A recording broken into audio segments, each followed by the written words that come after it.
Hi, everyone. Hello. Welcome to this very special tour. So actually, this particular mansion, 19th century mansion, is one of my biggest dreams that actually came true.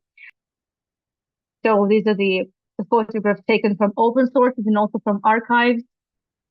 So I hope um, you can see it now. Yeah. Okay. So this is the Brusnitsin house. Brusnitsin is the last name. And let me first of all tell you where we are in St. Petersburg. Well, actually, we are in a very non-touristy area, one of the most non-touristy areas, which is the Vasily Island. For those of you who, many of you are actually, I would say, very seasoned viewers of my tours, and you were with me back in St. Petersburg in the peaceful times. And also, even now that I'm far from home and haven't been there since March 2022, I have been able to do many tours about St. Petersburg. And we did quite a number of tours of the off-beaten and hidden off-beaten spots, the hidden gems of Vasily Island. So this is the area where we've been many times. This is the sort of a cape of Vasily Island because it looks, let's say, pretty much like a cape. And well, you see, this is the Neva River. This is the Neva River, and over there already is the Gulf of Finland. So, and this is the biggest island in St. Petersburg, and this is where we have the passenger port. And for a long time, this is where we also had the commercial port, and this pretty much determined, I would say, the history and the design of the island. You may remember from my tours that Peter the Great, the founder of St. Petersburg, really wanted to turn Vasily Island into Little Amsterdam. And this is well, to illustrate what I'm talking about.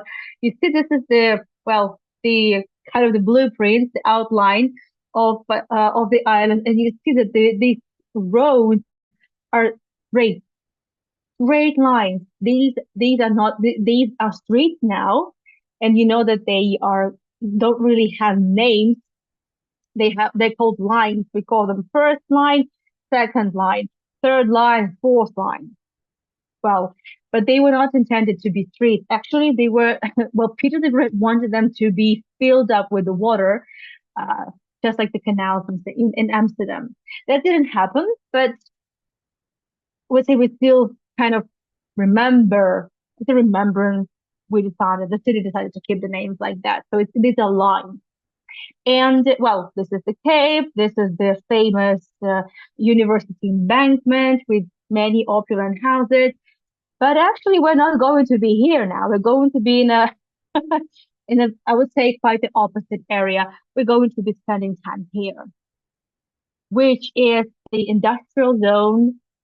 And there's not really, I mean, there's everywhere beauty in even the ugliest industrial buildings from the 19th century and early 20th century are beautiful, but we will see some of those that were considered ugly back then, in the 19th century. The the name actually the street has a name that nobody knows of. I mean, locals know, but tourists don't know, and especially tourists from abroad know nothing about it. The area has a really nice, well, funny name. I don't know, cute one called Chikushi. It's written here. If anyone, I think some of you can, at least, uh, well, can understand some Russian. Chikushi. It's written here. So this is a kind of historic neighborhood. Chikushi, it really helps. Since I'm a linguist, it's also very important for me to get to the roots uh, of the word, right? History, the etymology. So actually, Chikushi was actually kind of a bat or a stick that was used to break the lumps of flour. Because Vasily Island, because it was very close to the port, it had lots of warehouses, and there used to be stored lots of flour. And because it's an island, the humidity level is really high. And when the flour is done, it forms lumps. And before you sell the flour, you need to break the lumps. so it will be airborne again. So, and well, there was a lot of flour. There was lot of flour. There were lots of chikushes. So that hence the name. And you can see we are now in the street. It's the line, but it has a name. It's not just line one, line two, line three. There is a name. It's called Kazhevinaya line, and you see it ends with the water. You see the cranes, right? So that's part of the part of the port, the old port. So Kazhevinaya line actually means well, koja is leather. So it's kind of the leather, the street of leather makers, leather processing, leather manufacturers. And the name speaks for itself. Leather production, it has always been very smelly, very dirty. So traditionally, from the very beginning of the city, which was established, as you may remember, but I still need to remind, just in case someone forgot, in the very early 1700s. Well, from the very beginning of the city, always very smelly productions such as leather making, tar making, and a few other. They would be placed as far from the city center as possible, and Vasilevsky Island was perfect for it. So, this is the house we're going to talk about, the Brusnitsin house. However, this house is one of those sort of ugly ones that I was talking about because yeah, we're going to see the house of the Brusnitsin family who used to live here, who used to own this and also many other buildings in the neighborhood. This is where the leather was made, and this is where the merchants lived, and this is where the offices were to ensure the operations. And it was very common, and I don't think it's only true to St. Petersburg. I think it's more or less kind of a common sense. So you have a production site, and it didn't make much sense to leave miles away from the place. It was a lot more convenient to stay somewhere close. And in fact, there was built a connection, a bridge to connect the industrial block, one of them, and also the living block and the offices. And the photo is taken exactly from that arch, so to speak, bridge or whatever. So Brusnitsin House, Brusnitsin is the last name of the merchant family that lived and lived in the house, owned the production site. However, there is not really that much information. So we know that in the first half of the 19th century, around 1840s, a certain um, um, mm, Nikolai Makevich from Tver town, not far from Moscow, came to St. Petersburg. And some dozen years later, he already purchased the house that actually used to be standing on the same spot where the house in question is now standing. And there had already been some small leather production with like 10 people working. And about a dozen years later, there would already be 600 people working under Brusnitsin. And his three sons, they would be also involved in the business. Unfortunately, we don't know much about their mother. We don't know much about even the brothers. And there's only one portrait left of the elder brother, Nikolai Brusnitsin. So Nikolai Brusnitsin was one of the richest people in the city. And just to be honest, leather production, the volumes of leather production in St. Petersburg and specifically in the Vasily Island was much higher than that of certain countries in Europe and even in the US.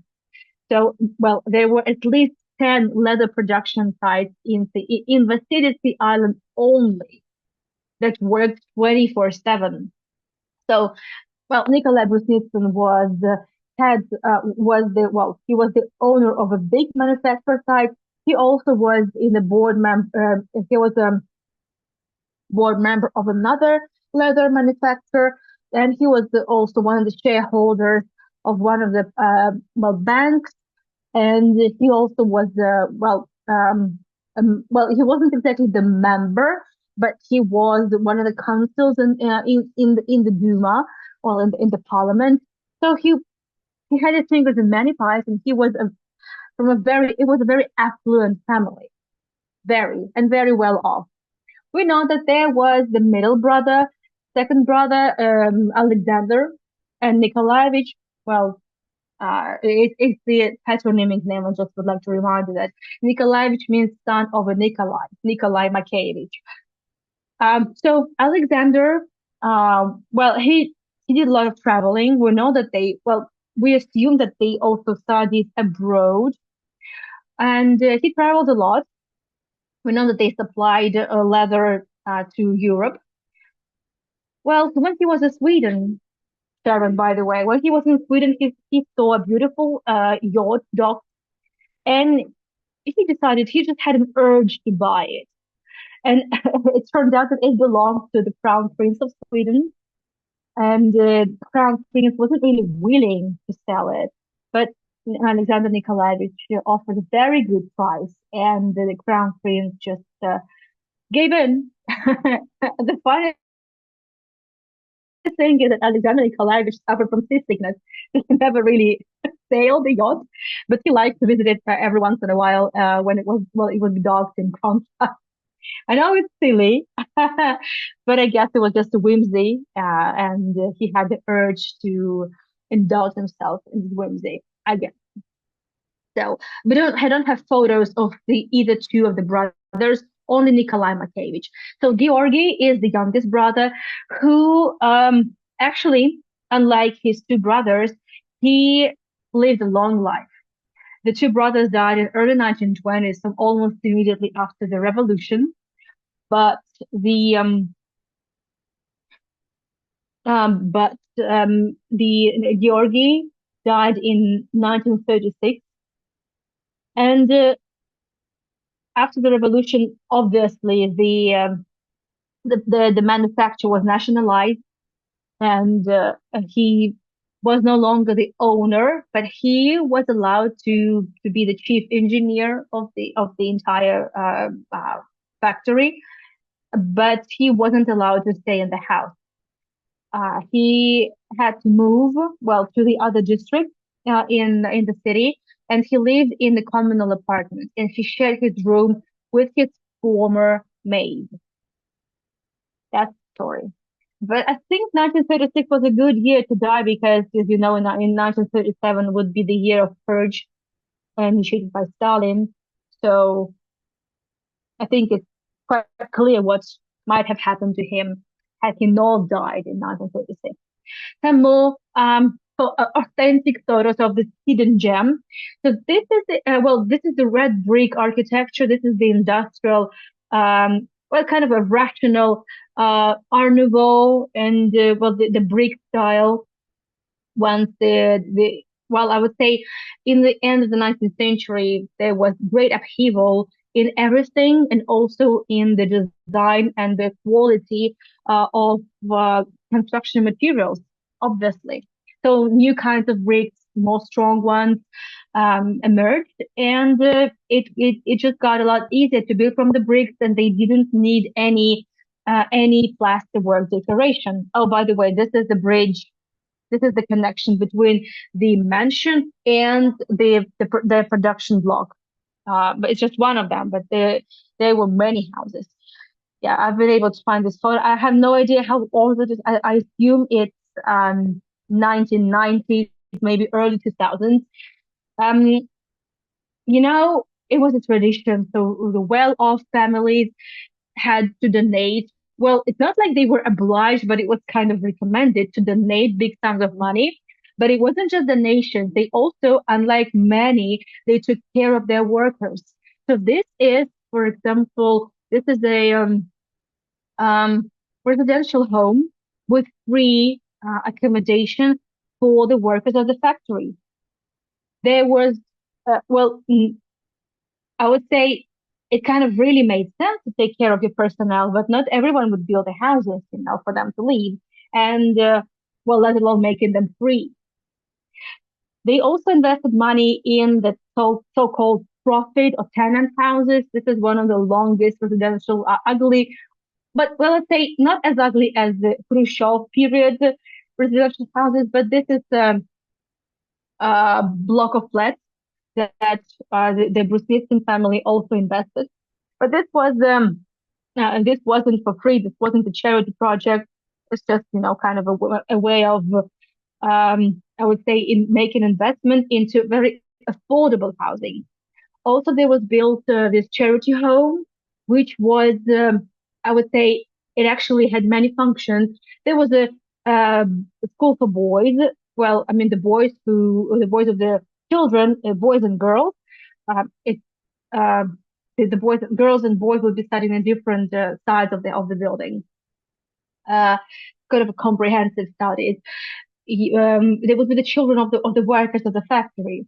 There were also doctors, pharmacy, which would which would distribute the medicine free of charge. There was there would be also, the hospital where the workers could stay for the night, if they needed any surgeries or whatsoever. This also could be done in that house. And they had a church.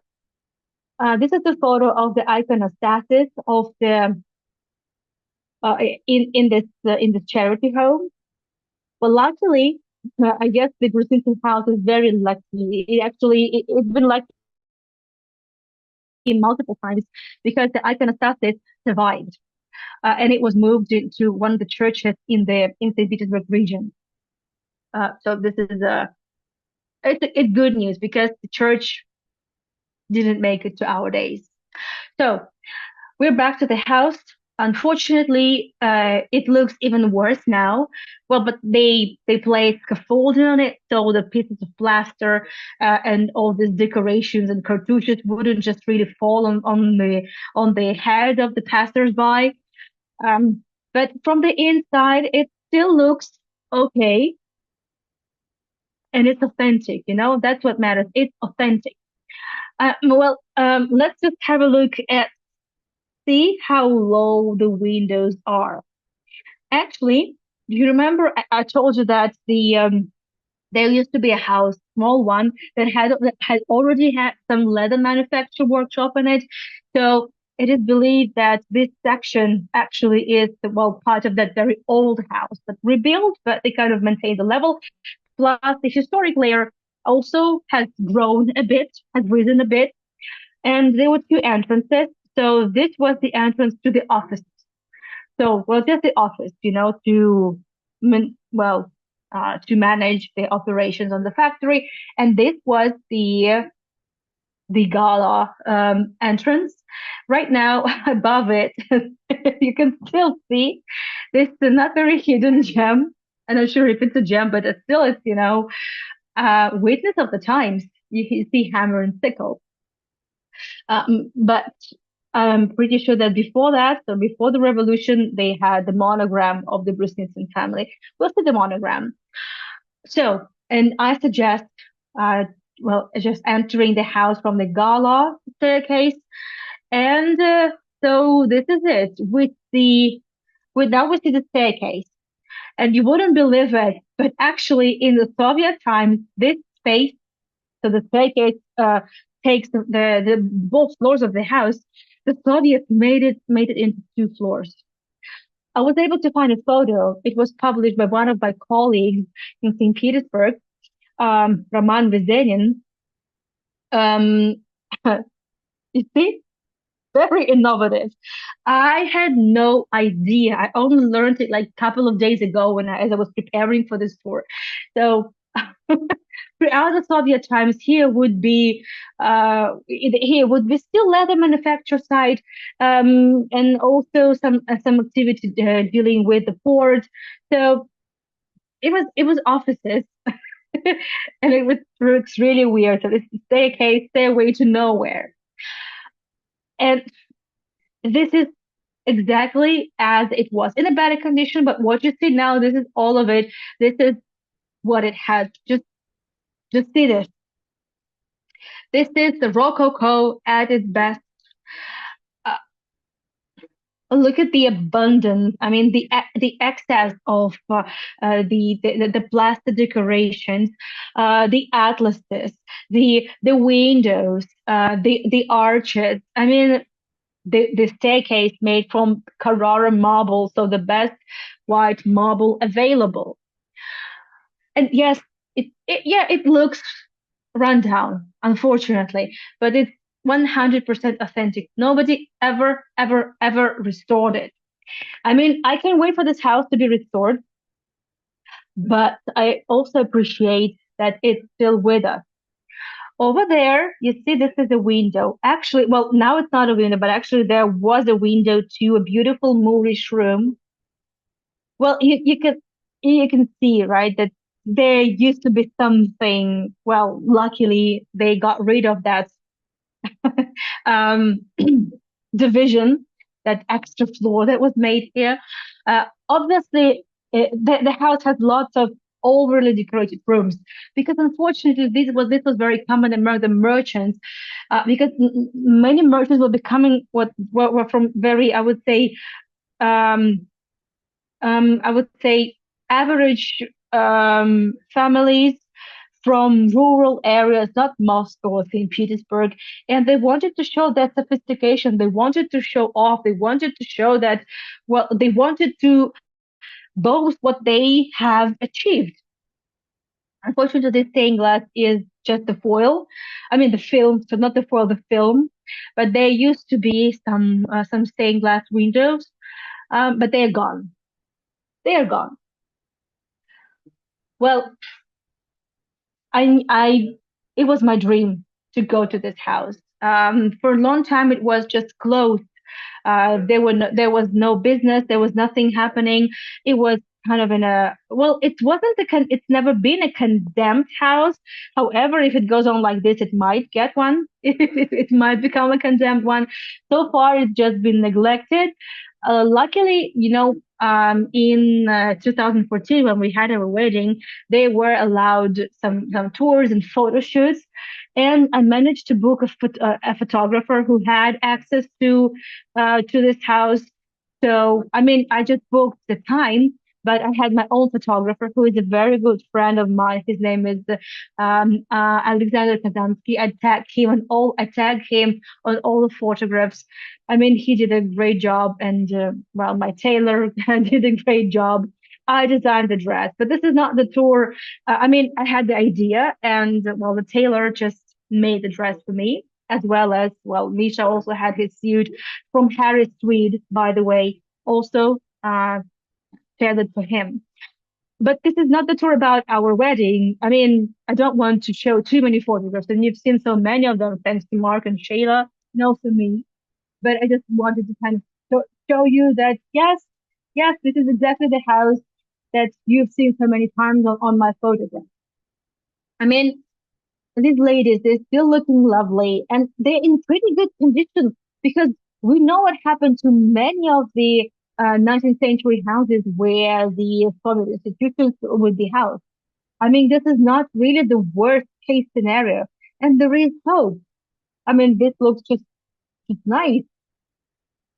So we'll see. There's the next room is kind of a small connecting room, kind of a corridor, and you see it's already a different style, kind of more, um, well, it kind of calls for some arabesque designs. Well, it's not here yet, but it's definitely reminiscent a bit of a um, very popular style. Actually, that was inspired by the findings um, of the Pompeii. So that's kind of a Pompeii. We could say that this is a kind of a Pompeii corridor.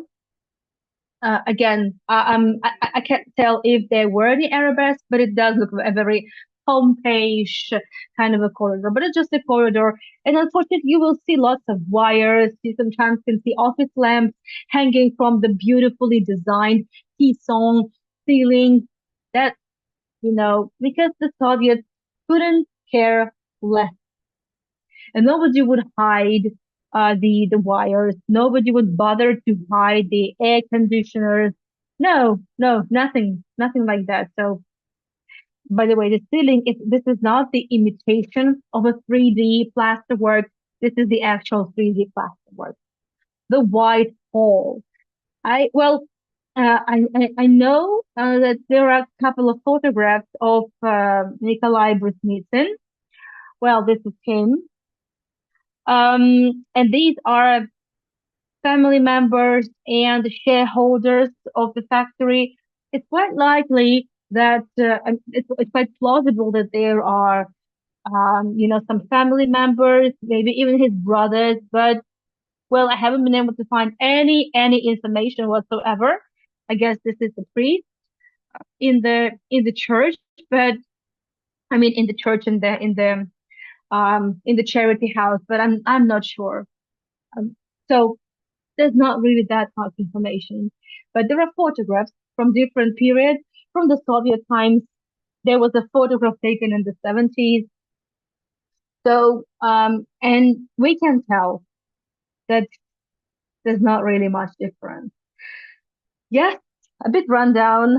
Yes, some plastic decoration keeps falling off here and there. Luckily, when we were there, nothing happened. And look at the abundance. Look at this rococo.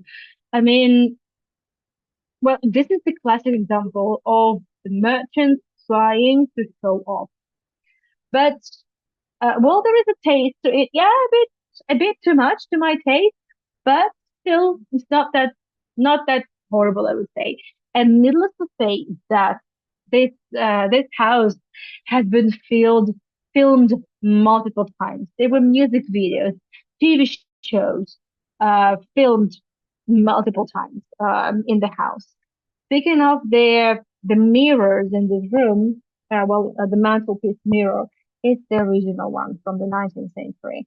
This is me, gorgeously looking back then. I know it's very modest of me to say that, but there is a legend connected with this mirror.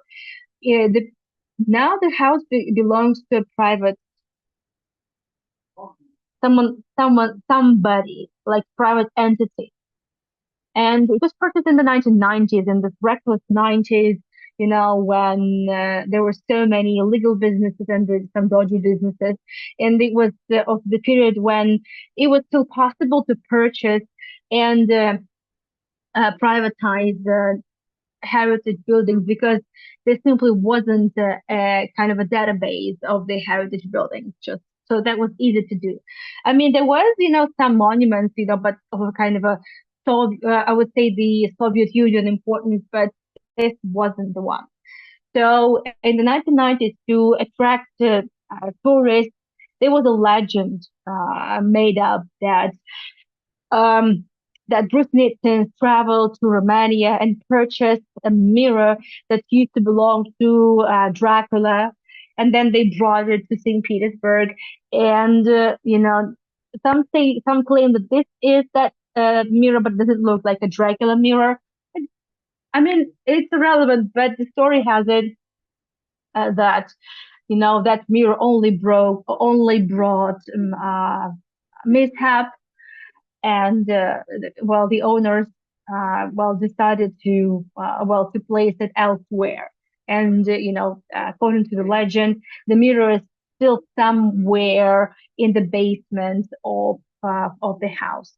It's just a legend. However, I did feel something really weird, but I didn't know about that legend back then in 2014. I did feel something. I will tell you later when the time comes. We are going to have a Q&A once we are done with the white hole. By the way, the chandelier is original. I mean, obviously it's been converted into the electricity lamp, but it's original. And it was revamped in the Soviet times. Look at this chasing, the hammers and sickles. I don't know what used to be here before. Probably the coat of arms also, the emblems of the family.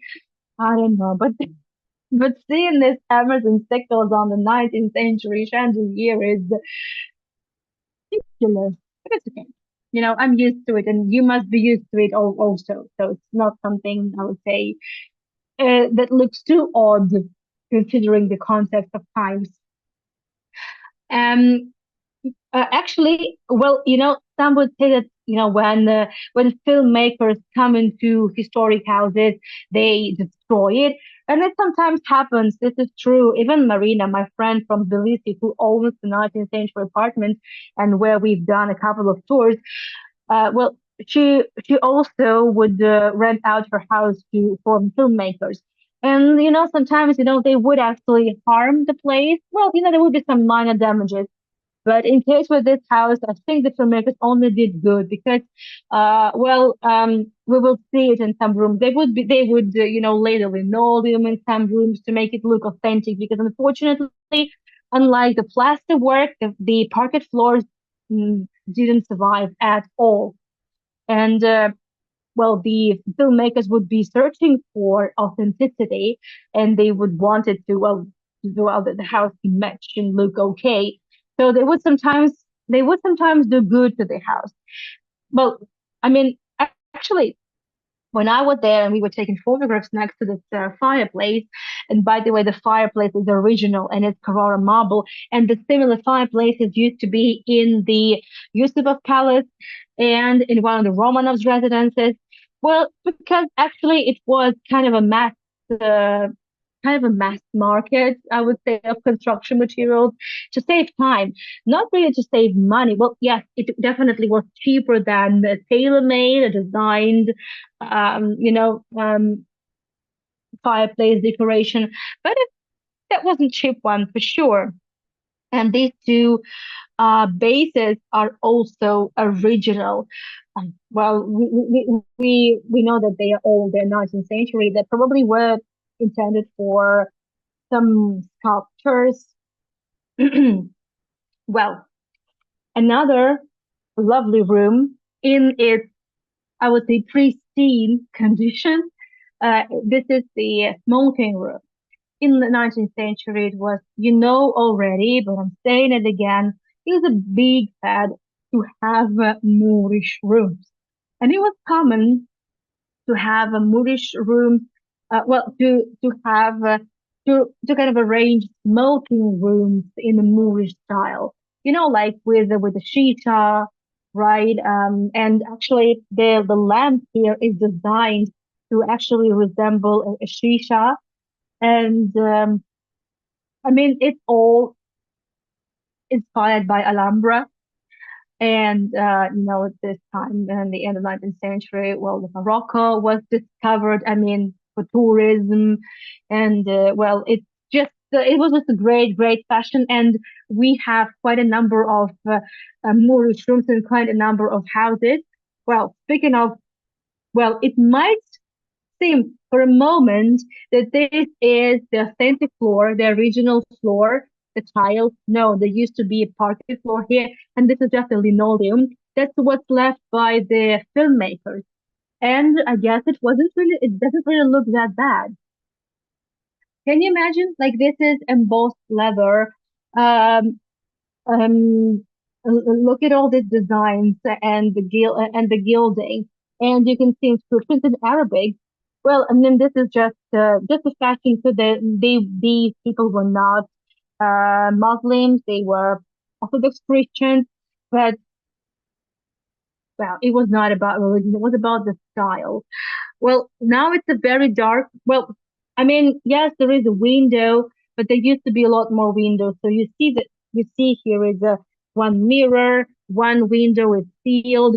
Actually, these are the changes of the Britain times, because originally there were windows from all the sides, and it was a very bright room. And when it was sunny, it would be just just gorgeous in the Moorish room. So luckily when we were there, it was a sunny day, and there was much light, so there was no need for any extra light. And obviously, Alexander had uh, good equipment with him. So this is Misha and his Paris tweed, and me and money draft.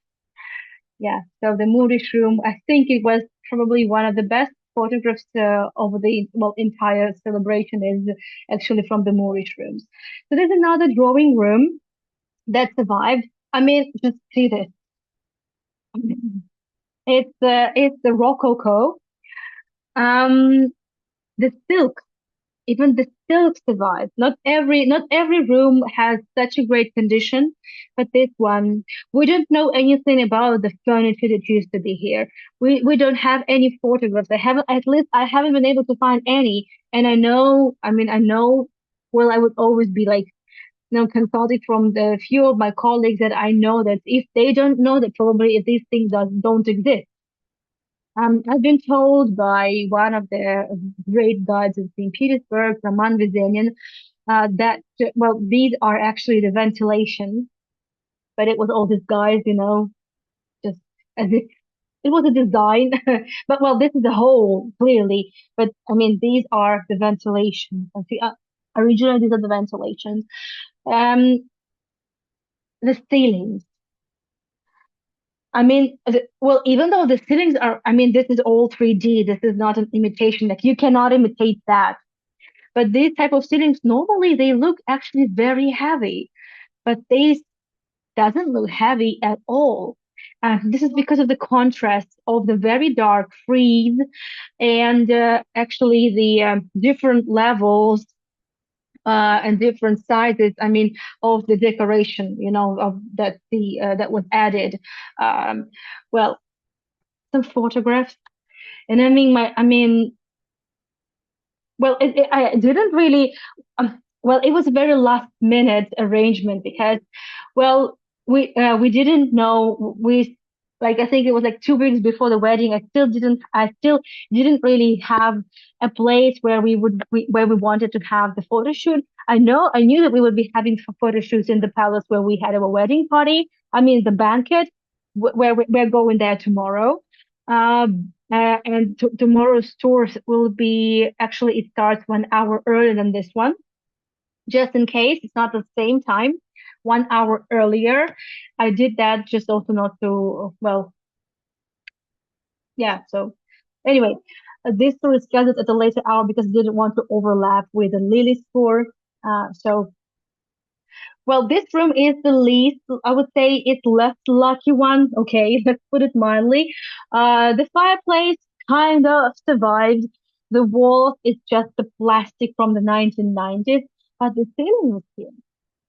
I mean, the ceiling still has all the putties, the cherubs, all the decorations, and well, these putties. I'm not sure what he's doing there.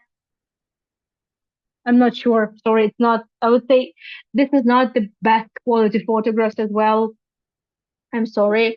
But I mean, I'm pretty sure that behind this horrible plastic panels, there is still some designs, survive.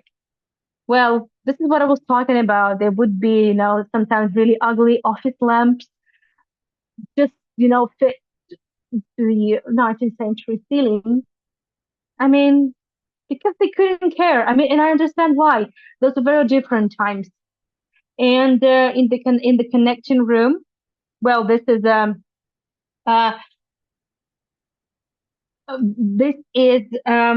the same room in the horrible. This is the same room, the white room with the horrible plastic panels. But this is a photo from the earlier period. I actually, when we had a photo shoot, we didn't see this room, but we were told that there are a few more rooms, but there's nothing to see. And well, this is just the newspapers, but there is a gem that I didn't see myself.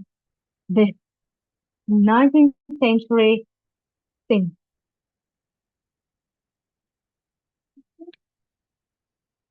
It's outrageous that it was in use all the time. I mean, that with the perestroika, the factory closed. But I mean, even in the 1970s, in fact, it already closed. But there still would be, some offices, some institutions, but not connected with leather production. And in one of the rooms, there still survived the safe box.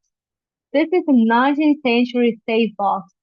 It has some holes in it because Obviously, there were multiple attempts to break it. Well, it looks like a really bullet holes. I mean, it's empty now, but it's still there, and it's the one that you can actually burn. So unburnable safe box, kind of fireproof safe box. But in Russian, we actually say "не сгораемый шкаф", Jalil. "Не сгораемый шкаф", which means it's unburnable drawer, unburnable safe box. But actually, it's like a fireproof safe box. The dining room. I don't know which room I like best. I think still this one or the Moorish one. Hmm. I can't decide. But I mean, this this is the cupboard, 19th century cupboard that that's been here ever since the Brusnitsin times. Look at the ceiling. I don't know if the ceiling was designed to match the cupboard or the cupboard was designed to match the ceiling. I don't know. There used to be silk also on the walls, but it's gone, so they just placed wallpapers. I'm not sure if these are the wallpapers placed by the filmmakers or by the institution. I don't know, to be honest.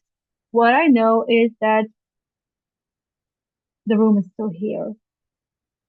Well, the ceiling, actually, this is not the wooden ceiling. This is the imitation of wood. Well, it was very common practice because wooden ceilings were a lot more expensive, but there were ways, to wiggle out and, to just imitate wood. Well, just needed to have a good artist to do the work, and they definitely had one. They, what is this animal? Not the goat, but oh, the goat. Okay, the goat, which is a symbol of trade and for merchants. I mean, it's only natural that it's here. And well, that's what's left, I would say, on one of the walls. Um, I mean, I can't complain. Again, it really hurt, when I was there. I mean, looking, I mean, taking the opulent photographs. I mean, taking the gorgeous photographs, and well, trying to find, I would say, kind of a better looking spot. And our photographer did a great job. We actually had a team of photographers: a photographer, the light guy, and another guy. So we had three people with us.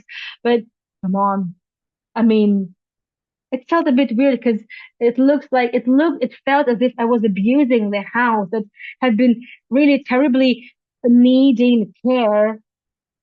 Well, but still, but I'm also spreading the word about this house. I know that for some time the excursions there would be put on hold. And as far as I know, last year the tours were resumed. I don't know whether the owners are the same or it's been sold. I don't. But what I know is that definitely the restoration hasn't started yet because it's too costly, and because I guess, well, there wouldn't be any support from the government. The government is busy with something else, so I don't really know. And maybe I'm just all practicing escapism, which which I've been practicing for actually for over 2 years now. I guess from here you can actually see that the wood is a bit more gloss, but that the ceiling is a bit more glossy than wood would be. But from here you can't tell the difference. There's one more room. It's called Scarlet Room. Again, with original fireplace, with original wooden panels, with original cupboard. I'm not sure about the piano though. Actually, I didn't see it. I don't remember. I mean, I don't remember really. I remember that we did take some photographs in the room, but other than that, I can't really tell. So I don't know whether it's the original one. Again, the same thing with the ceiling. So it's not really I mean, it's not really the wood, the plasterwork. And from this room, you can see that it's overlooking another room, a very bright one. Well, there's not really that clearly there is not enough light in the palace, I mean, in the house, not in the mansion. So the quality is leaves back to be desired. But again, it's better than nothing. So unfortunately, I don't have very good videos, just like Alec, who has recently recorded some palaces for us, and I will be sharing um, the first videos in the next tour of Alexander Romanov residence. We're going to see Gothic chapel. We're going to see um, another museum, 19th century architecture. So, and Alleg is the best. Anyway, but again, it's better than nothing. The doors survived. Everything survived. Even this orchard, winter orchard survived. It was a biggest fad to have the all year round orchard in this. I mean, every full-fledged, respected merchant was supposed to have one. So Brusnitsin family had it. This horrible piece of clothing, actually, it's kind of a protection because parts of the ceiling would be falling off. I know that they were also a few years ago when this video was made, it was also kind of taken care of. And I don't know whether it's safe now, but there is no, at least a few years ago, there wasn't this fabric hovering over your head. And look at this design. So, I mean, these are the huge metal constructions, metal ribs, which was only possible starting from turn of the 20th century, Art Nouveau. So the house is eclecticism for sure. And I would say it's kind of a transition, between the old architecture and new architecture. I speak about it a lot on my tours of Art Nouveau and modernism. Well, when I what this that I haven't shown you much of a modernism, more of Art Nouveau, but still. So the eclecticism is still more about the means of decoration, but Art Nouveau is about how you build it and material from which you build it. So Art Nouveau would implement all the advancement available at that time, and the biggest advancement would be the metal ribs, the metal constructions, and the metal supporting frames for the houses, which would give so much freedom and space for architects to design the rooms the way they wanted, but not the way, how much weight piece of wood or plastic could really support. So, but this is definitely eclecticism because there are multiple of styles, multiple number of different styles put together. But in terms of how it was constructed, a very typical, enfilade construction because this was the only, uh, you know, um, type of construction available at that time. Enfilade, when one room is connected to the other, and it's just a string of rooms on one and the same parallel. That's how it works. Um, but it's different. In early 20th century, it would be different. But this is the start. This is the start of the Art Nouveau. Beautiful windows, original. Many of them are original. The metal work is original. And we had we took some photos also here. And by the way, this is the monogram of the three brothers. N, A, and G. I mean, and G. So Alexander, Nikolai, Alexander, and Georgi. And the few photographs that were taken here in the winter orchard. And this is when, I mean, the photo is lovely, but actually in this photograph, I felt a bit sick. Maybe because I hadn't slept the night before. I mean, I only slept like maybe for 1 or 2 hours because I was terribly nervous. And the hairdresser came at 5 o'clock because the registration was scheduled for 9 in the morning. So there wasn't really much work to do with the hairdresser, but I also needed the makeup and some other arrangements. So, I mean, and this was the only time I didn't have my red nail polish on. This is called the lunar manicure because it was like in the French manicure store. It's kind of a girly detail. But when else can I talk about it? So cut me some slack. Normally in the French manicure, you have the white thing at the end, but the lunar is the opposite, and the color is to match the ivory shade of the gold. I mean, yeah. So this is the monogram. I wasn't sure if I actually had included the photo of the monogram, but it's there. Another photograph taken in this winter orchard. Can you see the flowers behind them? They're gigantic. And well, my colleague told me that the plants from the winter orchard will be all given to the botanical garden, where we're also going to have a tour. A leg is on it, and just some more photos. This is the horrors of the outside. Welcome to reality. That's what it looks like from the back. I mean from the courtyard. I'm This is the photo. I'm not sure which year it was, so I don't know what it looks like nowadays. But this is the photo taken from in the 1920s, according to the archives comments that I've been able to find, the footnotes. And you kind of still see that it does look like a garden. And there's even sculpture there. I don't know what that is, no idea. But I mean, it still, looks like it used to before the revolution.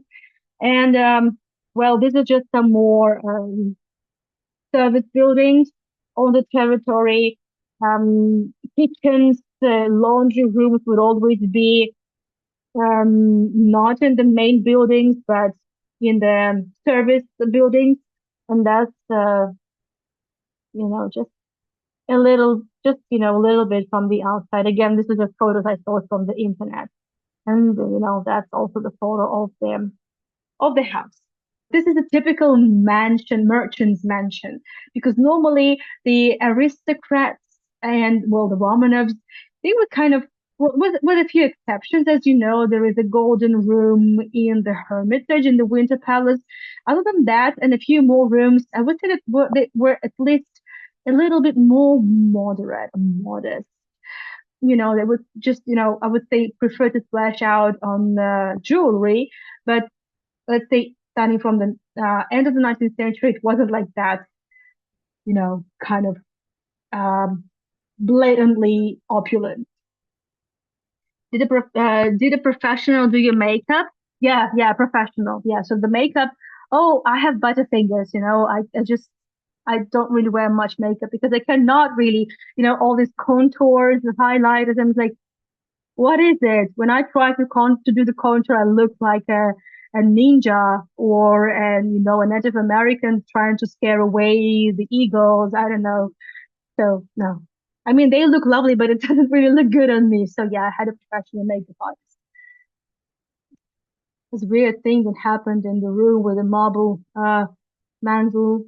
What was the weird thing that happened in the room with the weird thing? Maybe the mirror that you're talking about. Well, the mirror, so it's 19th century mirror and the legend about the mirror from that used to belong to Dracula, just to the story.